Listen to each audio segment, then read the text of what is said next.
Near Mount Nugent in Cavan, Sebana Moynagh breeds Charolais cattle on 70 acres. But this January, she's starting her days at her neighbour's farm. She's milking his cows while he recovers from a knee operation. I started working here when I was very young. I was 17. I wanted to join the apprenticeship scheme and I had no experience milking. So I came down and asked John would he let me milk, and I'm kind of here ever since. So I am. So he taught me my trade on milking anyway. It takes about an hour to milk. It takes nearly as long to wash up properly. Back on her own farm, it's early calving time for Sebana's herd.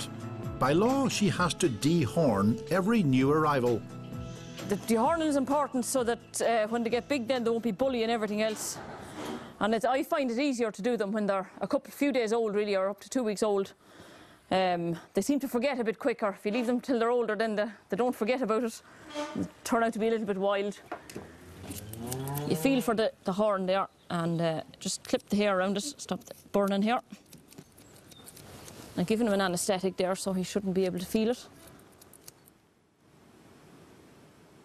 The anaesthetic is working because he can't feel that on his head. So that's it, popped out. Once dehorned, Sebana puts on an antiseptic spray. This will just seal up his head a little bit. Heal it up quicker. That's him done. It's illegal to sell an animal with horns anyway. If you brought them to the mart there, they'll send them home. You can send them into the factory all right, but you can't send them to the local marts with horns on them. Job done, Sebana gets on with the daily cleaning. She likes to add peat to her cows' beds. The peat, I've only started using that in the last few years. It keeps animals very dry. It keeps them, and when you mix that up with a bit of straw, it never gets wet. You know, if you put straw in on its own and the cows are on it for a bit, it gets wet and dirty and sticky. The peat keeps them dry and it's warm as well. They love it. They absolutely love it. I don't know what it is about it. They just love bucking about in it and scratching it and throwing it across the top of their head. Sometimes you think they were black animals when they're finished scratching around it.